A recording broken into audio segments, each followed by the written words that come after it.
Olá, pessoal. Esse é o primeiro episódio do podcast CNA Jovem. Eu me chamo Cecília Kobayashi, estou chefe da comunicação do sistema CNA Senar. Nós estamos falando aqui direto de Brasília, na quinta edição do CNA Jovem, e eu tenho aqui como convidados para inaugurar esse podcast o Rafael Kiso e o Douglas Monteiro. Nós tivemos antes desse podcast, uma apresentação deles, mas eu vou refazer aqui para vocês que nos acompanham.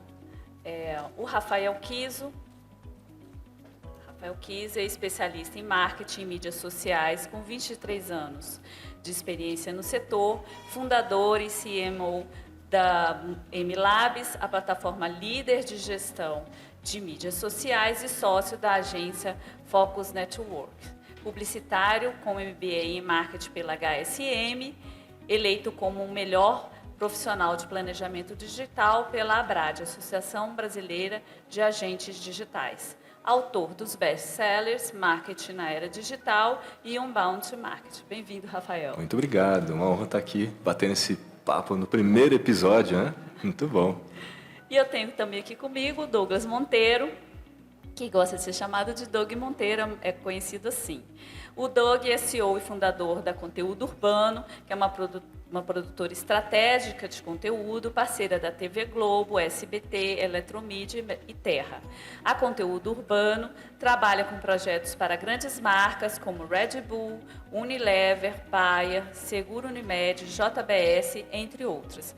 E produziu 3 temporadas do reality The You Might Fight, do UFC na TV Globo. Ele também trabalhou na Red Bull Media House e hoje apresenta os podcasts Storm Talks, da Seguro Unimed, e o Conturbcast, da Conteúdo Urbano. Bem-vindo, Douglas. Obrigado, Cecília. É um prazer estar aqui com vocês, falar do agro, inaugurar o podcast. Eu gosto tanto de podcast, né? A gente fala tanto aqui no sistema CNA todo, né, do podcast. Vamos nessa, falar com os jovens do agro. Exato. E o tema desse podcast é comunidades digitais como rede de apoio para o agro. E aí eu convido, cada um vai ter 5 minutos para a gente poder explanar esse tema, e depois a gente já vai abrir para perguntas. As perguntas estão chegando no meu WhatsApp de todos os participantes dessa edição. Então, vou abrir com o Douglas. Eu queria ouvir um pouco sobre esse tema, o que você acha, o que a gente pode fazer enquanto CNA Jovem se tornar uma comunidade. Cara, eu acho que assim, esse evento em si já é muito legal, só todo mundo que está aqui unido, né? Unir todo mundo assim, no Brasil inteiro, é muito importante. E pensando em comunidade, né? Vocês são uma comunidade aqui, vocês têm que se unir e transformar o agro mais forte. Vocês têm que ser a própria rede de apoio, porque vocês vão tomar porrada. É normal tomar porrada nas redes sociais. É difícil quem não toma porrada nas redes sociais. Eu sempre falo, é a estratégia yin yang, né? Se toma porrada, você tem o hater, você tem que ter o lover. Então você tem que a rede de apoio vai servir para você ter os lovers em volta para um apoiar o outro. Essa é a rede de apoio legal. E esse momento que vocês estão tendo aqui é muito rico, essa troca. Ver tanta gente jovem falando do setor que eu acredito tanto como vetor de crescimento do país, que é referência global. E a gente, na cidade, né, eu falo, na cidade a gente tem um distanciamento do agro, a mídia batendo. Vocês têm a oportunidade de fazer diferente. Usar essa rede de apoio, transformar essa comunidade, deixar as pessoas mais engajadas com o agro, ajudar a trazer informação e não desinformação, que a gente tem muito.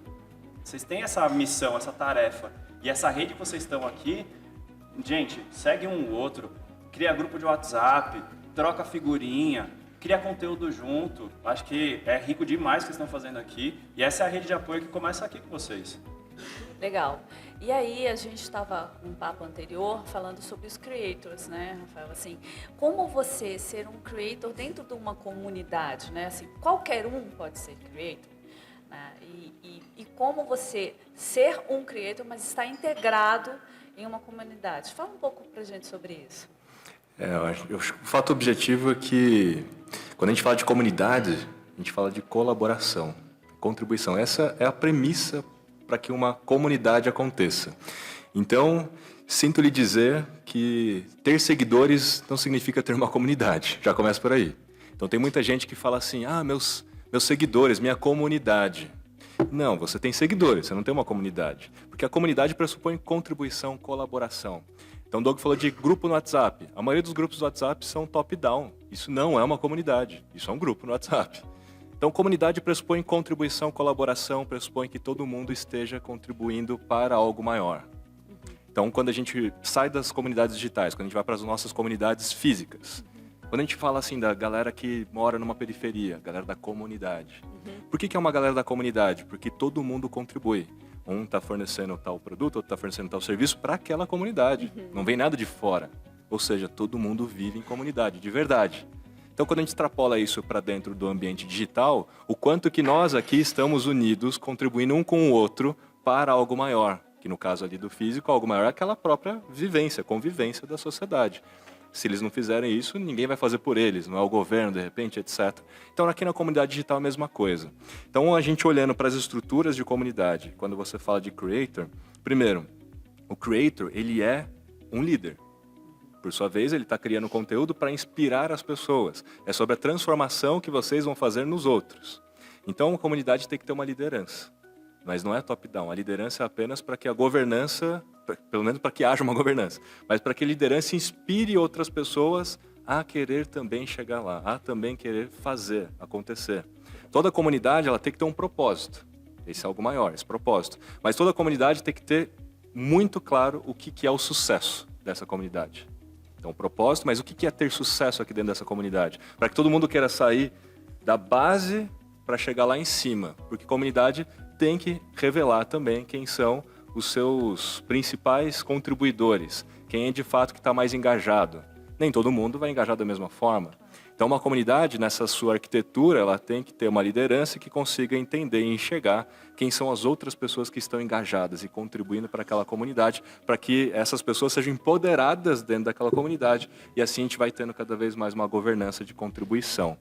Então, existem vários tipos de comunidades digitais hoje na internet.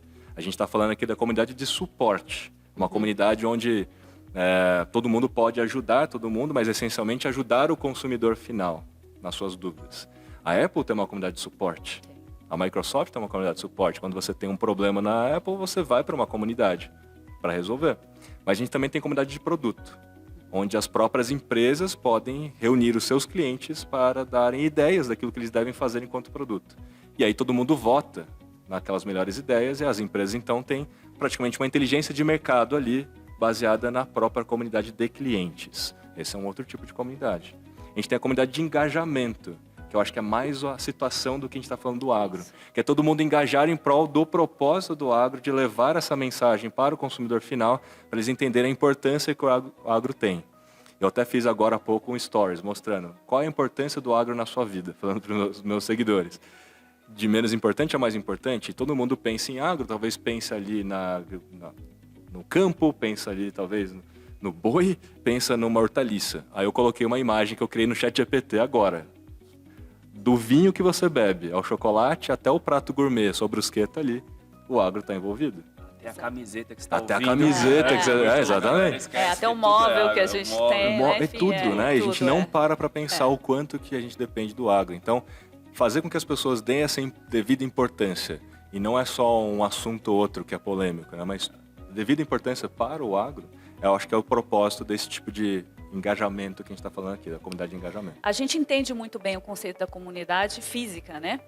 Que, embora você tenha um líderes, né, no plural, porque às vezes é um da igreja, o outro é da escola, enfim, você não tem só um, né? A comunidade pressupõe isso, né? Que tem essas trocas. E nem sempre pensam a mesma coisa, mas eles têm um propósito, como você disse, né? Mas tem uma coisa da comunidade física que é legal, é que ninguém fica de fora, né? Todo mundo tem o seu papel. Como é isso na comunidade digital? Porque a comunidade física, você tem um limitador, né? Aquela coisa é física ali, né? Um espaço. E no digital, não. Então, eu queria, assim, ouvir um pouco como você tem uma comunidade forte. Eu entendo quando você fala assim, a Apple tem uma comunidade forte que discute o iPhone 15. E a comunidade só vai discutir aquilo, né? E tal. Mas eu vejo no agro, por exemplo, Eu não sei se a sociedade, não sei se nem a gente mesmo do agro entende onde eu vou, qual é a comunidade, quem que eu pergunto se eu tenho uma dúvida, entende? Então, como é isso? Como é essa dinâmica de divulgar uma comunidade digital, ser uma comunidade digital, sem a barreira física, vamos dizer assim? Como você pensa isso, assim? Primeiro Douglas, depois Rafael. Eu acho que assim, a gente tem várias ferramentas, várias plataformas e pontos de contato. Quando a gente fala da Apple, a gente tem o propósito da Apple, dos produtos da Apple, mas a comunidade está além dos produtos. O que é a Apple? O que é o agro? O agro é muito grande. Eu pensaria normalmente em nichos, né? Tipo, vamos falar de café. União dos cafeicultores. Você tem uma comunidade da galera que produz café. Como que eles estão conectados? Onde eles se encontram no digital? Através de um seguidor?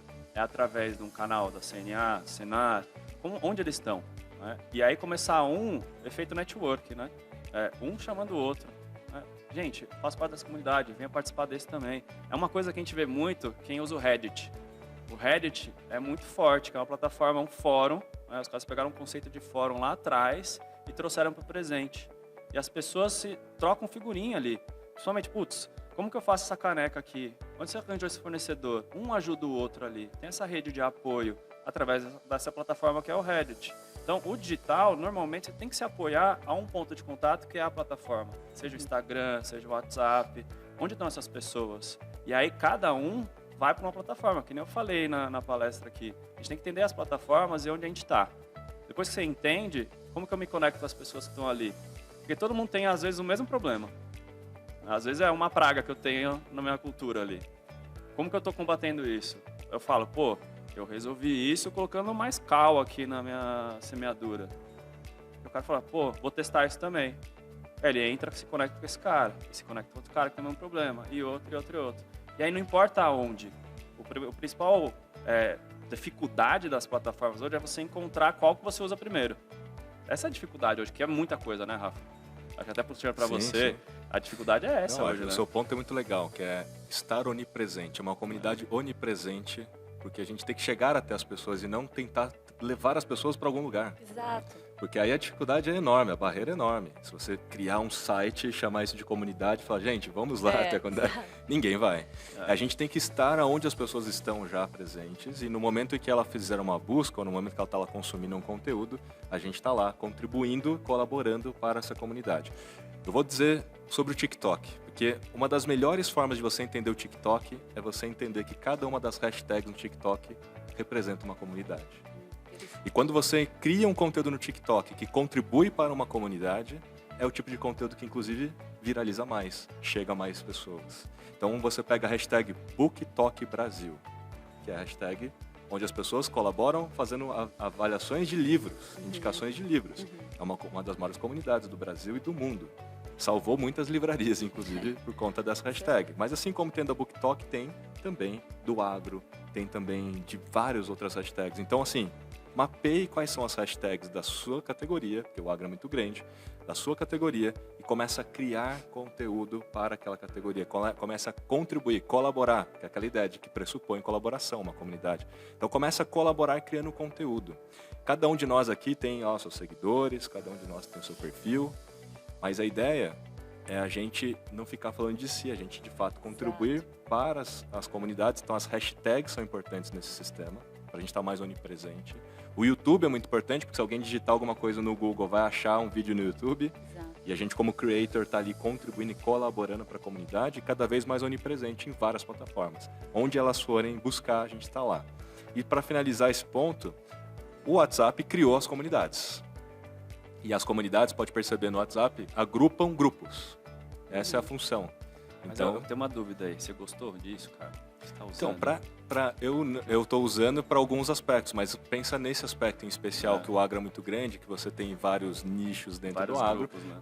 Vários grupos. Então, para determinadas situações, você também tem plataformas como o WhatsApp que te ajuda, né, nessa situação. Mas agora, para chegar no consumidor final, que é o que a gente está falando aqui do propósito, é essa onipresença. Perfeito. Eu tenho uma pergunta aqui da Ângela, da Bahia. Eu vou fazer a pergunta para o Rafael. Existe uma facilidade de comunicar com o setor? mas além disso nos comunicamos melhor com a nossa própria geração. Como podemos comunicar além da nossa geração? Então, primeiro o Rafa, depois o Douglas. Então, a gente está falando de cena jovem, né? A gente está falando de TikTok. Mas como a gente... E ali, seja urbano, né? Seja agro, o conteúdo flui bem. Mas como falar para além, né, desse grupo? Eu acho que é isso que a Ângela colocou e é bem bacana a reflexão. Né? Apesar de a gente ainda ter essa percepção que o TikTok é muito para a galerinha mais nova, como eu mostrei, não é. 89 milhões de brasileiros lá. E acima de 18 anos, e a maioria acima de 25 anos, 60%. Agora, como que a gente cria um conteúdo que vai além daquilo que é focado na geração Z? Perfeito. É você respondendo as principais perguntas que já fazem sobre o seu nicho. Tem uma ferramenta que chama alsoasked.com, ALSOASKED. É o também perguntado, traduzidamente aqui. alsoasked.com. Essa ferramenta, você coloca, por exemplo, café ou agro, coloca o seu nicho, pode colocá-lo de forma mais ampla. Ele vai trazer todas as perguntas que as pessoas mais fazem no Google sobre esse assunto. E as subperguntas que essas perguntas têm. Deriva. Quem pergunta isso aqui também pergunta isso aqui. Isso ali já gera uma pauta para vídeos no TikTok, no Reels, nos Shorts, muito grande, quase que infinito. Se você já partir dali respondendo as perguntas que já existem, você vai chegar a todo mundo. Excelente. Todo mundo tem uma dúvida, todo mundo tem uma pergunta, todo mundo tem uma dor. Você já sai respondendo de cara, em vez de tentar criar um conteúdo que da sua cabeça é interessante para as pessoas. Sim, entendi. Né? Já é um excelente ponto de partida. E você, Douglas? Eu acho assim, isso é uma coisa que a gente vê nas empresas. Por exemplo, a gente fala muito de helpdesk. Então, eu tenho um ponto de contato, eu tenho uma dúvida, o cara cria uma aura, que é o ponto de contato, que a pessoa fala com um chatbot, está falando com um robô. A gente está falando de gerações. Tem geração que quer falar com uma pessoa, tem geração que não quer. Eu sempre faço a pergunta assim, Rafa, vocês lê livro como? O digital ou o livro físico? Físico. Eu também. Você? Eu também. Mas ao mesmo tempo, você assiste filme como? Digital. Digital. Então as pessoas estão em todos os lugares e a mensagem é sempre a mesma. A gente tem que focar muito na mensagem. E a gente chega nessa mensagem em vários pontos de contato diferentes. Eu como marca, né, quando falo com as marcas também, esses pontos de contato, eu não posso isolar a pessoa que quer falar com uma pessoa no momento. Por mais que eu queira reduzir meus custos como uma seguradora, por exemplo, eu tenho que ter alguém que fala no telefone ainda, porque às vezes eu, que sou dessa geração, quero falar com uma pessoa. Não estou falando uma pessoa que é idosa. Eu quero falar. E a gente tem momentos diferentes, a gente tem consumos diferentes. Então não é sobre geração, são pontos de contato. As gerações é muito mais o jeito que ela entende a mensagem do que o ponto de contato. E se a gente ficar muito focado na plataforma, como que a gente chega nessa pessoa, a gente esquece da mensagem. Verdade. Esse é o ponto que o Rafa puxou aqui, né? Até para pontuar. É a mensagem que é mais importante e não como a gente chega nessa pessoa. Porque a gente mesmo já vive essa omnicalidade também. Porque a gente quer um livro físico, quer um digital, quer uma Netflix, quer o Instagram. A gente está misturado, cara. Faz parte disso. É o mundo digital. A gente está no físico e digital. Não tem como a gente separar mais isso hoje. E é engraçado que mesmo no digital, a gente estava até conversando isso, né? Assim, eu sigo tanto o Doug como o Rafa, mas o Rafa eu sigo ele no Insta. E o Doug eu sigo no LinkedIn. Que aliás é uma rede que eu adoro, o LinkedIn. Então, assim, eu sigo muito no LinkedIn, que é aquele momento que eu paro, que eu vou ler mais, que eu vou, sabe? Então, tem isso. Mesmo no digital, a gente, às vezes, procura os conteúdos em lugares diferentes. Em lugares diferentes, né? Então, bacana. E vamos na pergunta 2, que a Raquel do Ceará mandou pra gente. Como o pequeno produtor pode chamar a atenção e retenção da sua atividade para conectar-se com o público? Douglas. Cara, ela está produzindo o quê? Consegue falar? A Raquel está aqui. Leite. Cara, leite é muito gostoso com tudo, né?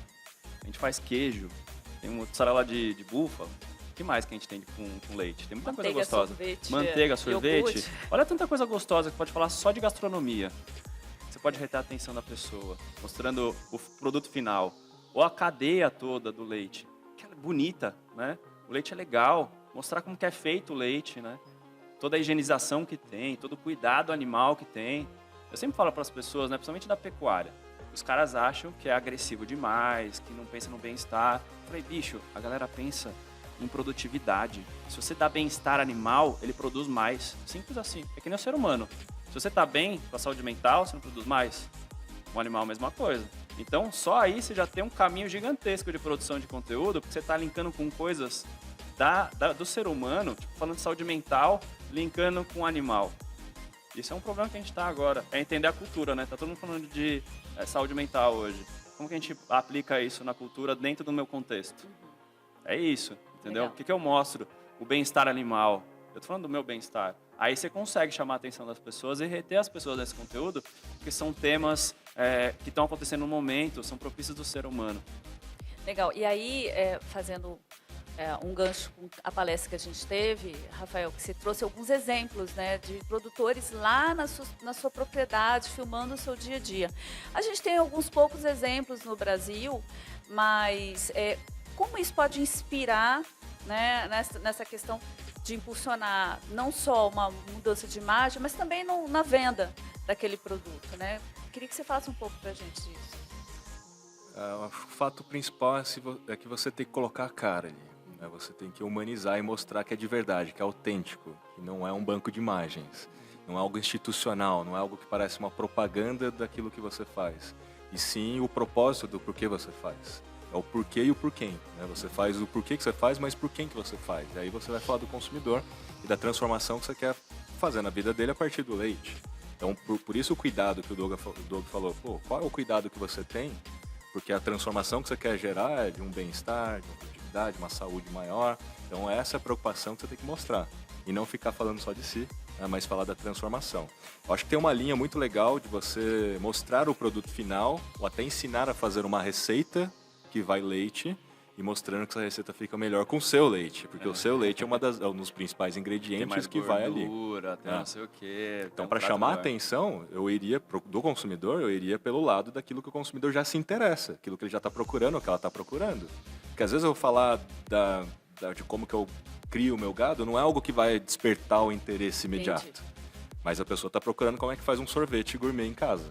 Entendi. E aí quando aparece sorvete gourmet em casa em 3 simples passos aqui, em 1 minuto você resolve o negócio. Põe o leitinho. A pessoa vê ali, chama atenção, tem um gancho, e você ensina a pessoa a fazer alguma coisa. E o leite que você está mostrando é o leite, que é o seu leite. Perfeito. E aquele momento, de 1 minuto, naqueles 10 segundos, você vai falar do diferencial daquilo. Então o leite, ele não é o protagonista do conteúdo, ele é coadjuvante, mas se ele não tivesse ali, não teria aquela história. É tipo a bola Wilson dentro do Náufrago. Do Náufrago. Não teria história se não tivesse a bola. É Certo. uma forma melhor do que você simplesmente falar do leite. Perfeito. Aí pegando um gancho, isso traz realmente muito efeito, muita diferença, porque a gente tem um prêmio do alimentos artesanais, né? E uma das premiações foi de chocolate. E a produtora de chocolate, a quem produzia, ela falava assim, é impossível você ter um chocolate bom se você não tem o cacau. Né? Uhum. Então ela tinha o produtor de cacau, ela sabia de onde via, como era feita essa produção. E chamou muito a atenção para esse produtor do cacau a fala de quem estava produzindo o chocolate. E se você pensa, tudo é isso, né? Você não faz um sorvete bom se não tem um leite bom. Você não faz um chocolate bom se não tem um cacau bom. Você não faz um vinho bom se você não tem uma uva boa, né? E assim vai. Você não consegue ter um alimento bom, qualquer ele que seja, mas se você não teve lá atrás, né, aquele cuidado inicial. Então, acho que esse pode ser, de fato, um grande ganho, trazendo o produtor para o momento do seu prato, né? Você puxou da uva, eu acho incrível o trabalho que o Chile faz com as vinícolas, né? Que a gente poderia trazer para café, para o leite, transformar aquilo tipo uma poesia, né? Uhum. Você visita a vinícola, tem todo um storytelling que conta aquela história, você engaja, de repente vem você está numa adega que tem um diabo lá no fundo e tem toda uma historinha, você fala, pô, por que a gente não está fazendo isso aqui no Brasil? Contando histórias legais, A gente né? tá. A gente só vendo? tem que mostrar, Tem mas que a gente mostrar, tá tá vendo? fazendo isso. Eu vou citar um caso aqui para vocês que eu quero que vocês depois olhem. No TikTok, porque assim, eles estão no Instagram também, mas eu quero que vocês vejam no TikTok, porque sempre há Sim. certo preconceito com o TikTok. Senhores Bacanas, @senhoresbacanas. é um casal de 89 anos que tá batendo quase 2 milhões de seguidores no TikTok. Um casal de 89 anos. E eles são uns produtores de cana-de-açúcar e também fazem o suco da cana-de-açúcar. É isso que eles fazem para viver. E eles, nem sei quanto que eles estão vendendo agora, né? Se tornaram garotos propagandas do próprio TikTok, inclusive, vendem muito mais pelo conteúdo que eles fazem todos os dias nas suas redes sociais.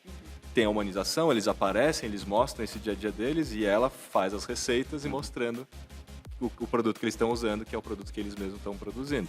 Então, ali é um exemplo. Senhores, 89 anos, com 2 milhões de seguidores. No TikTok. No TikTok. Entendeu? Tem esse preconceito, né, com o TikTok. Eu acho absurdo isso. E outra coisa que tá até legal, a gente até não tocou aqui, hoje o TikTok se posiciona muito mais como concorrente do YouTube do que como do Instagram. E o posicionamento do TikTok hoje é como uma plataforma de educação. Ele não quer mais tanto entretenimento. Ele quer pessoas que eduquem lá dentro. O Rafa já deve ter feito reunião com o pessoal do TikTok, eles falam muito isso, direto. Gente, traz coisa educativa para dentro. A gente quer isso, o algoritmo precisa disso. Tanto que eles já liberaram aqui no Brasil vídeos de 30 minutos. 30 não. Ainda não, né? Mas está programado a liberar vídeos de 30 minutos na vertical. Quando que a gente pensou em ver um vídeo de 30 minutos na vertical? O Reels nosso tem um limite ali de 1 minuto e meio. No TikTok já são 10 minutos. Olha como é diferente uma plataforma da outra, o que você consegue aproveitar. E aí, não querendo dar spoiler, mas assim, a gente vai falar sobre Senar Play, pegando o gancho da educação que o Douglas está falando. Gente, é uma plataforma que foi lançada, incrível, que é educação. É vídeo, é cartilha, é curso, entendeu? No agro, né? E aí, o que a cidade tem a ver? Tem tudo a ver. Né? A gente percebe que as pessoas querem, porque é um mercado de trabalho. Isso é o que eu acho mais incrível. É de graça, né? De graça. Isso é o mais incrível, cara. É muito conteúdo bom, de qualidade, de graça. Porque as pessoas às vezes nem sabem o que é de graça, né? O cara acha que, não, tem que pagar, não vou nem entrar. Exatamente. Então, assim, pegando o gancho que o Douglas falou, essa questão da educação no TikTok, olha aí, é uma belíssima oportunidade para os creators. Vamos uma pergunta 3, é da Eduarda, de Roraima. Para análise e a economia da atenção no mundo de hoje, gostaria de saber qual seria o bilhete premiado, ou seja, a grande chance, né, para utilizar como ferramenta que vocês acreditam que ainda não foi explorado. Rafa? Não entendi muito bem a pergunta do bilhete premiado. Você quer saber Assim, qual que é a dica de O ouro? mapa, isso, pulo do gato. Isso. Mapa da mina. Eu sempre falo o seguinte, né, que não existe mágica, existe lógica. Então não existe o pulo do gato, não existe, né, as coisas assim que parece que magicamente a gente vai fazer e vai dar muito sucesso. O que existe é frequência e consistência. Então você tem que começar, esse é o fato. Quem não fez ainda tem que começar. Isso significa frequência. Então tem que ter frequência, tem que ter regularidade. Mas frequência é diferente de consistência, porque consistência é você falar sobre aquele assunto sempre. Certo. E ter uma identidade visual, obviamente, que seja a sua identidade visual sempre. Para que todo mundo, ao ver aquele conteúdo, reconheça que aquele conteúdo é seu. Porque eu vejo muitos perfis criando conteúdo, pegando meme de algum lugar, pegando um recorde de outro, mas não tem uma identidade visual, não tem uma consistência, ninguém sabe que aquilo é seu. Então essa consistência é muito importante, pode ver até nos meus conteúdos. Tem uma identidade visual, tem uma coloração, tem a tipografia, e tem a forma como eu crio aquele conteúdo, sempre baseado num gráfico. Então, às vezes, quando o meu conteúdo aparece no feed de alguém, alguém já sabe que é meu. Não precisa nem olhar o perfil. Porque eu venho mantendo essa consistência há anos. Até o óculos está na cor da paleta. Até o óculos. E não é por acaso. Nada é por acaso. Tudo é intencional. Exato, E acho que o Doug lembrou muito bem essa intencionalidade. Então, tudo que você vai fazer nos seus stories, no seu feed, tem que ter uma intenção ali por trás. Poxa, eu quero falar mais sobre esse assunto porque eu quero lá na frente conectar isso aqui com alguma coisa que eu tenho para vender.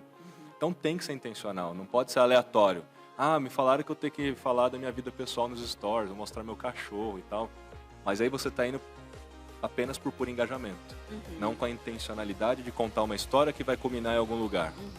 Que é aquilo um pouco que a gente falou, né? Essa coisa de viralizar já não diz muita coisa. Você pode viralizar com um vídeo, tal, bombou, foi curioso e tal, mas você passou, né? É métrica de vaidade, né?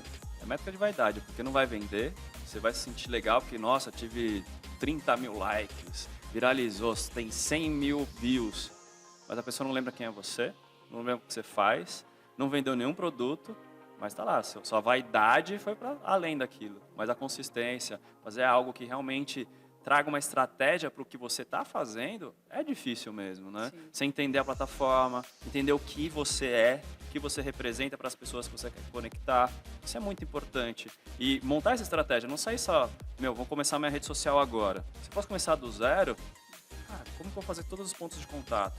Que tipo de conteúdo eu estou fazendo? Vou fazer vídeo aqui. Que editoria que eu estou tocando?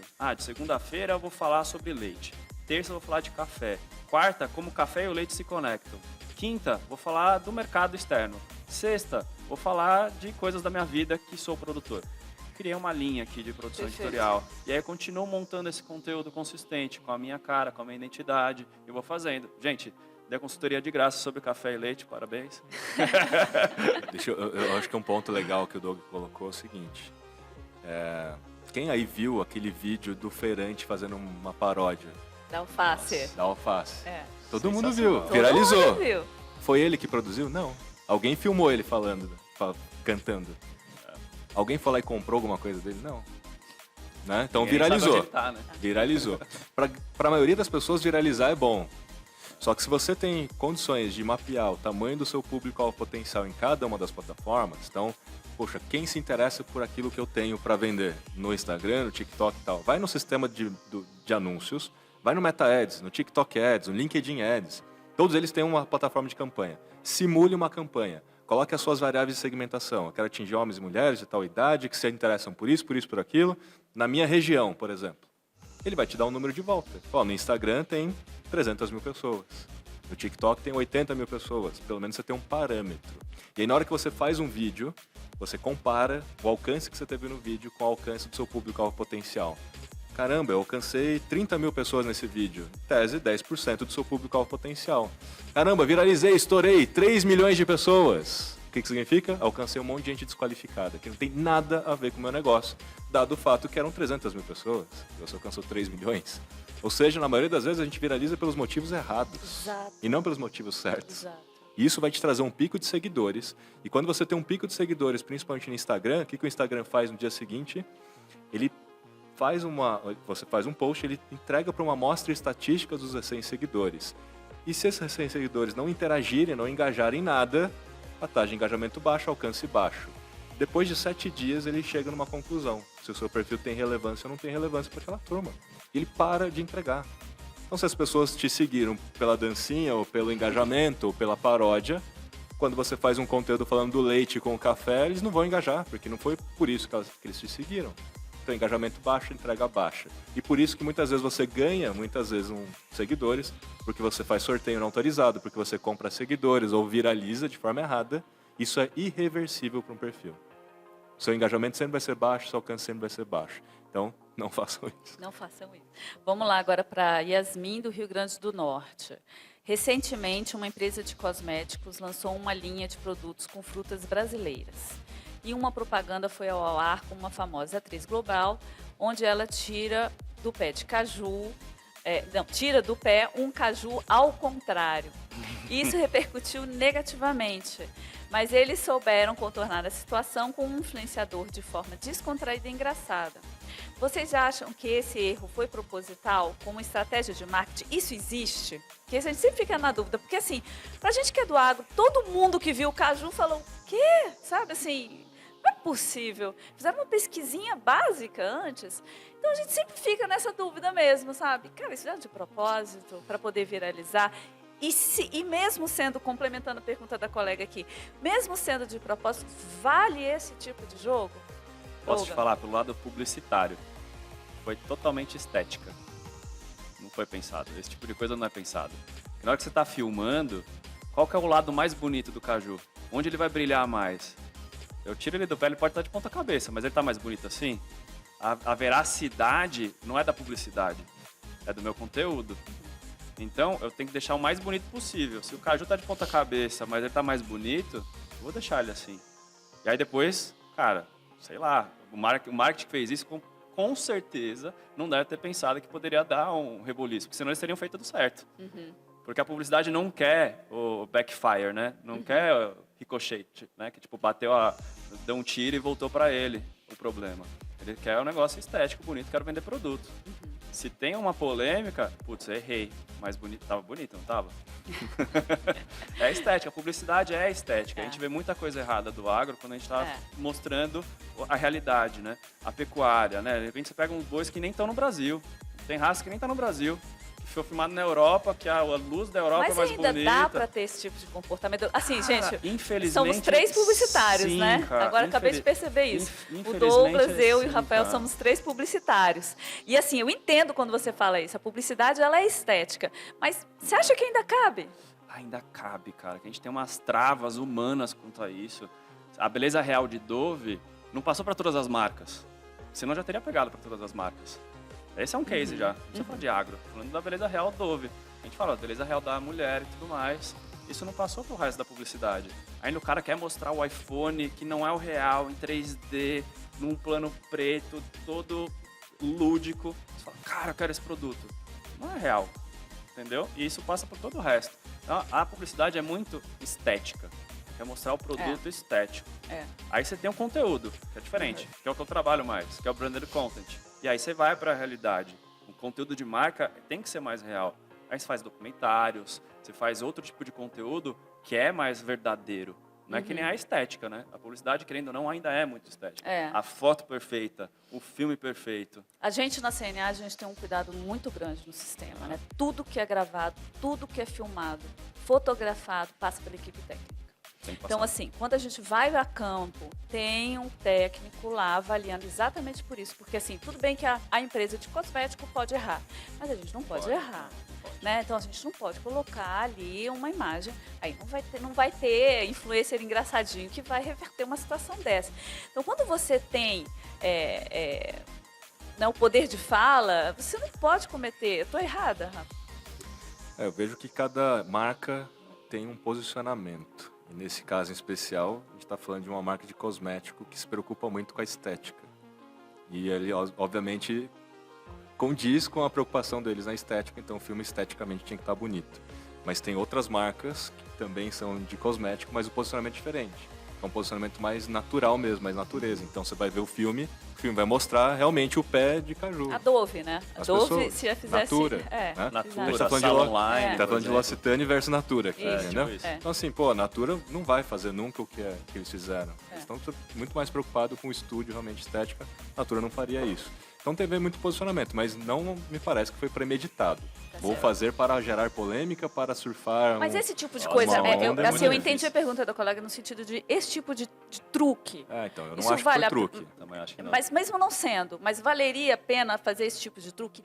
Isso é aquela história que a gente falou, né? Ganha, todo mundo comenta, etc e tal. Mas isso vende, isso... É muito arriscado. A gente vai ver o caso da Bis com o Felipe Neto. Nossa. É muito arriscado. Você não sabe o que vai acontecer, entendeu? Não dá para partir do princípio que toda polêmica vai gerar um awareness de marca e vai vender mais. Pode ser o contrário. Pode vender menos. As pessoas podem bloquear e falar, não compro mais. E mesmo porque os concorrentes, de repente, não vão fazer isso, né? De outra abordagem. Gente, eu tenho mais uma pergunta da Laura, da Paraíba. Dentro de um empreendimento que faz parte de uma cidade pequena, muitas vezes conteúdos mais besteirol engaja bastante. Para o empreendimento de ovos caipiras, usei o jogo de damas com ovos. E quem perderia levaria uma ovada. E dentro do nosso público gerou bastante engajamento. Mas tenho receio de se isso virar algo negativo, pois é fácil associar o desperdício de alimento. Em cima disso, vale a pena investir em humor para aproximar o rural do urbano? É a técnica de infotenimento, não precisa ser só humor. Se você souber contar uma boa história com as técnicas de storytelling, que não são fáceis, vale a pena. Não é um engajamento pelo engajamento, que nesse caso foi engajamento por puro engajamento. Não mostrou de fato nada do produto na relação de negócio, né? Foi por puro engajamento, viralização. Agora, quando a gente fala de storytelling, toda história, quando a gente olha até para as histórias e para as séries que a gente assiste, vou falar de Harry Potter, que eu acho que todo mundo aqui deve ter visto. Você tem um universo ficcional. Então, o primeiro elemento de uma boa história, você tem um universo. Qual é o seu universo? Quais são as coisas que fazem parte desse universo? De repente é a lavoura, de repente é a sua casa, de repente é o seu escritório, mas qual é o universo ficcional? Primeiro ponto. Toda história tem personagens. Tem um protagonista, mas tem os coadjuvantes. E cada personagem tem um papel nessa história. E tem um papel fundamental. Então você tem o Shrek, você tem o burrinho do Shrek, você tem a princesa Fiona, e você tem o biscoitinho lá também. Então cada personagem tem um papel nessa história. Então não é só você aparecendo, você precisa pensar quais são os personagens que vão aparecer nessa história e qual vai ser o papel de cada um para que eu conte uma boa história. Toda história boa tem altos e baixos, tem desafios. E principalmente quando a gente fala de um plot da jornada do herói, então você tem ali 3 grandes atos, né? Você sai do seu mundo atual, vai para um mundo novo, é desafiado, tem um mentor que te carrega para lá, você é testado, de cara você não acerta, depois você vai entendendo aquele novo mundo, você volta transformado. Então o seu cliente, o seu consumidor é o herói, você enquanto produtor é o mentor. Então tira esse seu consumidor do status quo dele, da vida que ele está, leva ele para o mundo novo, que é o seu mundo, como mentor, e faça ele voltar transformado, compartilhando aquele seu conteúdo com mais pessoas, levando adiante aquela informação, porque você gerou uma transformação na vida dela. Isso é storytelling, não é fácil fazer, porque tem que ter esse conhecimento. Mas quando você faz dessa forma, você consegue engajar e viralizar também pelos motivos certos. Porque você está contando uma boa história e não só fazendo ali o joguinho com o ovo e quem perdeu toma ovada na cabeça. Perfeito. Antes de passar para o Douglas, a gente está falando muito de conhecimento, né? Assim, a gente precisa... a gente tem que entender que rede social, creators, eles precisam de ter conteúdo e conteúdo adquirido, né? A gente pegar o livro e ler mesmo como que a rede social se comporta, né? Como eu crio um conteúdo.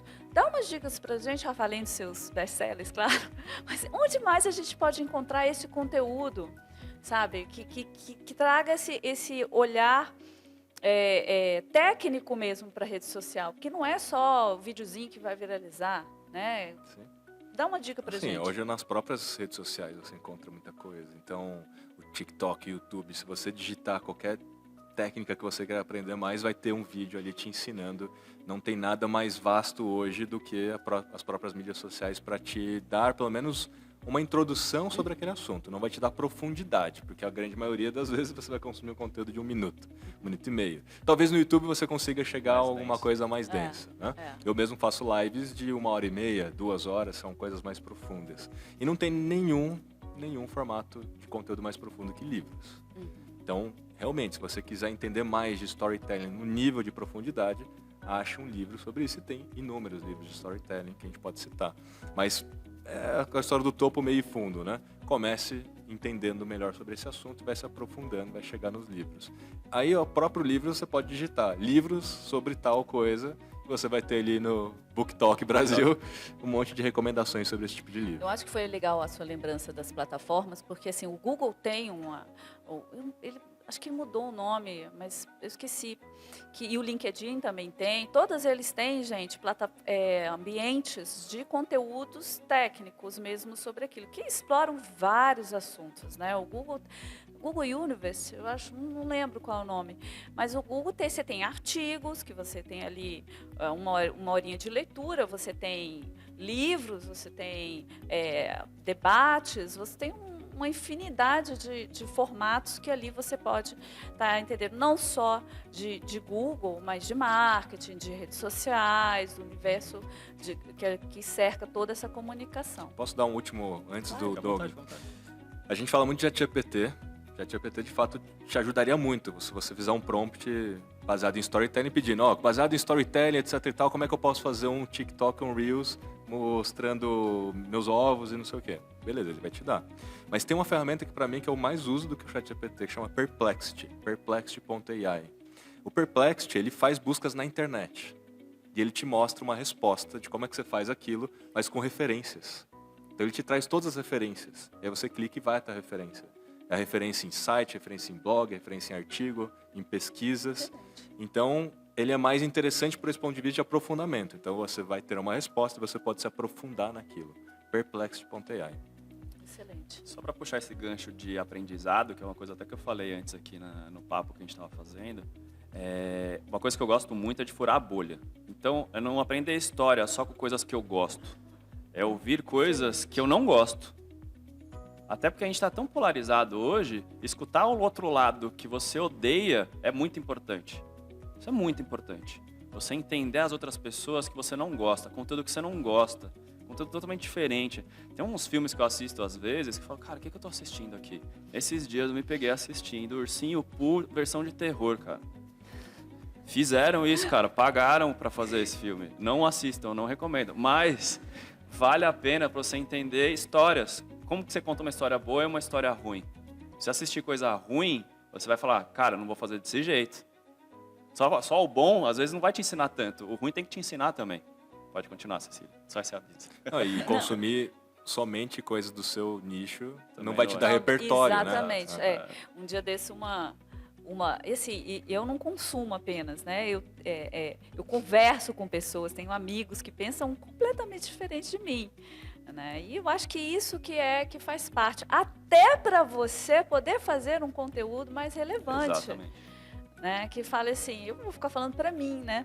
É aquilo que vocês falaram tanto, assim, vocês precisam entender com quem vocês estão falando, né? Vamos lá, tem mais uma pergunta aqui, que é da Roberta de Minas. Responder ataques que o agro vem sofrendo nas mídias, como um polêmico do leite e maus tratos com as vacas, gera mais engajamento para o que queremos combater. Qual estratégia seria melhor a ser utilizada nesses casos? Aqui ela trouxe exemplo, mas isso acontece muito. Então, assim, existe o ataque pelo ataque, né, pelo desconhecimento, e aí vamos dizer que é uma má fé, né? E existe o ataque de fake, né, de informações. Eu acho assim, eu costumo dizer, esse pessoal fala tanto de fake news, cara, eu acho que se tem um setor que, assim, é o rei da fake news, é o agro. Gente, todo dia eles inventam uma coisa nova, sabe? Assim, de um tudo, até, sei lá, sangue de boi no café. Eu não sei, acho que como é que as pessoas criam isso? Eu fico Dos mesmos criadores admirada. do Ursinho Pooh de terror. Uma vez, como lidar, como pensar coletivamente, né? Acho que assim, é um serviço da desinformação e fake news. Não é só o agro que sofre isso. Obviamente a gente vê mais do agro porque é o mais tocante, que a gente está falando da nossa comida, né, normalmente. Uma coisa que, cara, tá no dia a dia, quem não conhece na cidade, por isso eu estava falando, a distância da cidade com o campo, ela tem que ser estreitada. Esse é o primeiro passo. Isso não é uma coisa, você tem uma gestão de crise aqui, né? Surgiu um vídeo desse, vê um monte de instituição, um monte de gente debatendo e tal. Cara, a gestão de crise. Mas antes de ter a crise, eu tenho que criar um campo, essa rede de apoio, que vai me apoiar toda vez que tiver uma crise. Porque a crise vai surgir. Para todos os setores, sempre tem crise. Uhum. Se a gente está bem preparado, a crise atinge menos. A gente já tem o contraponto para falar que, gente, o leite não é assim, vocês estão loucos. Isso daqui é tudo gente que não é produtor de verdade, são imagens horrendas que não condizem com o setor. Como que a gente unido nessa rede de apoio se apoia para mostrar, gente, ó como que é aqui na minha fazenda, ó como que é aqui na minha fazenda, tem nada a ver com o que é lá. O que os caras estão mostrando não é nem no Brasil, às vezes, que teve imagem lá que não era nem no Brasil que eu vi esse vídeo. Tem muita coisa que não era nem no Brasil. Você fala, cara, é fake news, é má fé de uma instituição que um influenciador gigantesco, global, postou e o negócio viralizou. Como que a rede de apoio se une para fazer isso? Mas peraí, antes disso, acho que a pergunta da colega é... Como que eu... Não, tem um ponto que é importante a gente falar, que é partir do princípio que a gente estava divulgando mais o vídeo do que o próprio influenciador, entendeu? Porque a gente ficou tão indignado que aí... Ai, que absurdo! Então, assim, as pessoas do setor começaram a mostrar as suas indignações e as pessoas que, porventura, nem tinham visto o vídeo, entendeu? Porque estava numa bolha, né? Então, às vezes, a gente tira daquela bolha e estoura e leva para outros lugares. Isso é psicologia. Então, a gente... Mas, assim, psicologia, você porque vai a desgraça atrai mais do que o bonitinho. O medo também, o né? medo, A cultura do medo, né? A gente tem que tomar cuidado com a nossa psicologia. Você pega a notícia ruim e a notícia boa, qual que você lembra? É sempre a ruim. Mas eu entendo, mas assim, voltando na pergunta dela, assim, a gente acaba, porventura, fazendo isso. Uma vez eu não fazendo isso, o que eu posso fazer? Porque eu também tenho que fazer alguma coisa, né? Mas tem que Tem mostrar alguma o lado bonito, né? estratégia? O lado bonito. Como tornar isso uma forma positiva, sem impulsionar o post que me atacou? Como que a gente faz isso? Eu acho que assim, até botar tipo um contraponto aqui, né? Para não ficar só eu falando, só o Rafa falando. Tem algumas estratégias de gestão de crise. A primeira é não compartilhar mais o que gerou a crise. Acho que esse é o primeiro. Corta ali. Porque as pessoas vão continuar compartilhando. Então, se eu paro de compartilhar, já é positivo. Você continua mandando no grupo de WhatsApp, gente, olha isso, olha isso. Eu estou ajudando a propagar a desgraça. Não é isso, a gente tem que mostrar. Gente, vocês viram isso? Mas olha que legal que é esse outro. Olha que legal que é esse outro. E aí usa a rede de apoio para divulgar a verdade e não ajudar a divulgar a mentira. Porque a gente começa a compartilhar com os amigos, gente, você viu isso daqui? Você está propagando, porque a gente nunca sabe quem está do bem e do mal dentro de um grupo. A gente já viu político se dando mal em compartilhar opiniões dentro de grupo e algum amigo compartilhou e o cara morreu politicamente. Então tem que tomar muito cuidado aonde você está postando as coisas, que a mensagem se espalha e você perde o controle disso. Então a primeira coisa é estancar o compartilhamento. Compartilhe um lado positivo, né, Rafa? Eu acho que é muito nesse sentido. Sim. Em complemento a isso, né, em gestão de crise que a gente está falando aqui, é você ter mapeado o seu exército peer-to-peer. É o seu termo técnico da parada. O que é o exército peer-to-peer? Vocês. Só que vocês precisam ter um ambiente onde vocês se comunicam. Provavelmente um grupo de WhatsApp. E aí eu uso o sistema de comunidades do WhatsApp, tem os grupos por especialidade, porque no sistema de comunidade eu posso fazer uma transmissão. Isso. Então esse é o exército peer-to-peer. E aí, como premissa, nesse plano de gestão de crise, ter as ações que a gente precisa fazer quando há um tipo de fake news. Então o Doug já citou algumas delas, não propagar. Tem que estar lá, inclusive, na descrição da comunidade. As regras, para que todo mundo lembre sempre, né, dessas regras. E segundo, a gente falar na onde é o epicentro daquilo. Então, se o influenciador X fez aquele vídeo, é lá nos comentários que a gente vai lidar com isso. E não ficar propagando e tentando dar uma resposta no seu perfil pessoal. E assim, Rafa, vídeo. sem querer te cortar, mas já te cortando, isso surtiu efeito. As pessoas foram no perfil do artista e ele tirou. Ele apagou o post dele. Ficou Ele com não, vergonha, ele, né? E aí, a ONG que tinha contratado ele fechou os comentários. Então, assim, esse tipo de ação eu senti na hora. Todo mundo que procurava falava, cara, entra lá, conversa lá com ele, tal. Então, porque ninguém quer uma enxurrada de gente falando, cara, tá falando besteira, tá falando. E eu acho que isso, voltando em CNA Jovem, voltando em rede de apoio, eu julgo que isso é eficaz. Muito. Né? Porque, assim, já passaram pelo CNA Jovem, gente, 7.400 pessoas. Então, ou seja, imagina, Rafa, você fez um post e, sei lá, em meia hora tem 1.000 comentários falando, tá falando besteira. Então, ele vai ter que, o Rafael vai ter que tomar uma atitude, né? E a atitude que ele tomou foi derrubar o post. Acho que tem um ponto aí de boas práticas. Quando você for comentar um post como esse, não atacar a pessoa. Claro. Não ofender a pessoa. Ou Convida para ir Perde conhecer. a razão, cara. Você nem briga, você deu porrada, Exatamente. perdeu a razão. Até porque essas próprias plataformas podem te penalizar por algum tipo de ofensa. Claro. Muitas plataformas têm configurações para que você coloque algumas palavras de ofensa, então o comentário nem entra. Então, assim, a ideia não é E você atacar a pessoa. você é o margem do setor, né? Cara, se eu dei essa intenção, se eu dei essa percepção, eu corrijo. Não é você ir lá a ofender a pessoa, mas mostrar para aquela pessoa que ela está errada, Exatamente. E com argumentos, com fatos, Sim. com dados, para que a pessoa possa entender que ela errou. Ela, de fato, falou sem saber direito o que estava falando. E ela vai chegar a essa consciência. E o diálogo é sempre a melhor situação. Exatamente. E comentários... diálogo, né? Comentário é diálogo. Comentário é você fomentar e transformar aquilo num fórum. Vamos supor que seja uma coisa que é uma linha tênue, não há uma certeza absoluta de um lado ou de outro. Transforma aquilo num fórum, para que todo mundo dê excelente. também a sua opinião. Né? Então, não é só quando há uma crise. Também você pode atuar em certas circunstâncias para transformar aquilo num fórum, para que todo mundo dê a sua opinião. Mas se a gente tem o nosso exército montado, boa parte da opinião Um exército vai do ser bem, nossa. gente. Um exército Exato, técnico, um exército do bem, né? Exatamente, exército do bem. É. Dando a nossa opinião, representando o agro. Sim. Do que ficar ali deixando todo mundo falar o que pensa, se a Claro. gente só lendo e reclamando para E alguém. a maioria das pessoas que falam o que pensam não conhecem, né, de fato. Então, Opinião todo mundo tem. opinião todo mundo tem, e tudo bem. Tem que ter mesmo.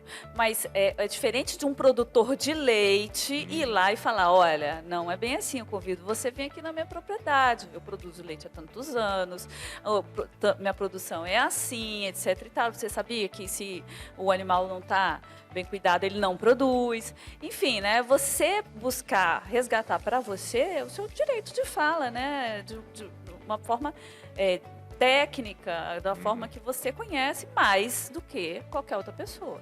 né? Bem. Infelizmente está acabando o nosso tempo. Eu tenho uma última pergunta, que é do Rafael. Rafael Riedel, eu não sei qual é o estado.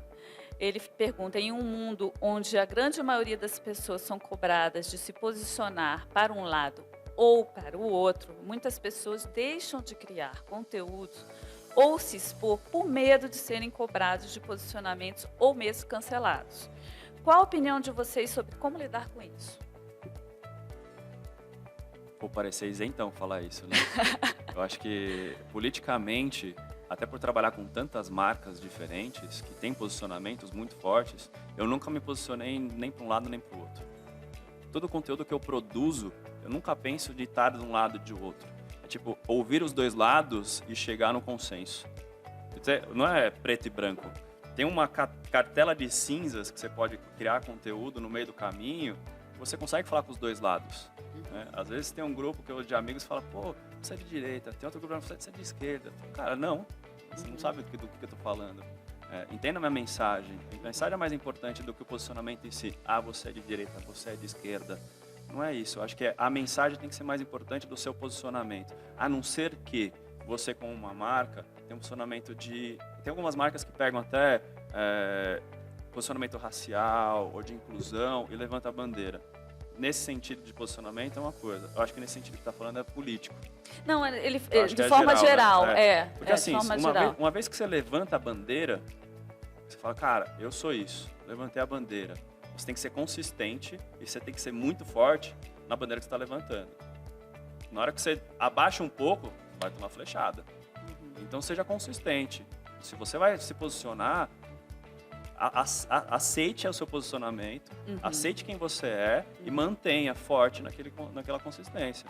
Né, porque Rafa? assim, eu acho que contextualizando um pouco, tirando a questão política, é a questão, por exemplo, eu sou carnívoro, orgânico, enfim, dentro do nosso universo tem são bandeiras, né? Eu posso levantar a bandeira. Tem marca que levanta a bandeira, só é marca diversa. E ela tem que mostrar isso para todo mundo. E todas as mensagens dela tem que mostrar que ela é diversa. Eu lembro que, por exemplo, a questão de você falar, você levanta uma bandeira, às vezes você levanta sem querer também, né? Sim. Mas você levantou a bandeira, você tem que ser autêntico, você tem que dizer por quê. Eu lembro aquela Monja Coen, né? Quando ela disse que ela não era vegetariana. Ela quis, assim, as pessoas quiseram matá-la, né? Ela foi cancelada e, sabe, foi uma grita. E ela falou, gente, mas eu não posso mentir, eu não sou. Eu tenho necessidade de proteína animal e eu respeito isso. E tem que tomar muito cuidado de não erguer a bandeira por trends também. A gente tem vários cases de levantar uma bandeira, por exemplo, o Dia Mundial Sem Carne. Eu nem vou falar a marca que fez isso e deu uma puta repercussão. Falou, cara, o seu produto está relacionado ao consumo de carne.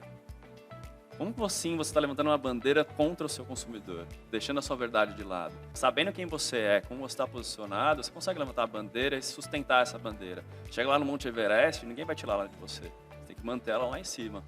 Tem muito a ver com os valores da marca. Propósito e valores da marca. Por isso que é tão importante as marcas entenderem qual é o seu propósito, porque o seu propósito tem que estar ligado a uma bandeira. Quando a gente falou da Dove, a Dove Real Beleza tem a ver com os propósitos e com os valores da marca. E tudo que ela faz está em consonância com isso. Então ela vai para a internet, ela vai colocar até na bio dela do Instagram, não use filtros no Instagram, que é beleza real. Então ela vai nesse nível de criar um movimento para você não usar filtros. Ela vai colocar no outdoor pessoas reais, ela vai fazer um filme com o cara que vai desenhar, o cara do FBI desenhando a real beleza das pessoas, como ela se autodescreve. Aí você vai ver tudo, todas as ações, filmes, etc., tudo tem a ver com a bandeira. Então não é surfar a onda, porque que agora diversidade tem que ser diverso. Então eu vou surfar essa onda, mas você não tem lugar de fala, não tem a ver com seus valores. Você nunca acreditou isso, não é o propósito da sua marca. Então você nem precisa falar, não precisa se posicionar sobre isso. Se posiciona sobre aquilo que de fato é o seu propósito. E siga consistente nele. Ninguém vai te questionar o resto. Exato, porque a gente tem essa ansiedade, né? Sai uma trend, sai uma polêmica, preciso me posicionar. Cara, segura a ansiedade. Se não faz sentido pra você, não tá ligado com o seu propósito, com seus valores, fica quieto que é bem melhor. Agora a história de entrar em qualquer trend. Você não tem lugar de fala naquilo, não tem contexto pro seu negócio entrar naquela trend. Mas muita gente entra mesmo assim porque quer surfar a trend. Porque não pode ficar de fora, né? Às vezes, gente, ficar de fora faz parte, né? É assim, é a sua biografia digital, né? Eu não vou comentar esse assunto.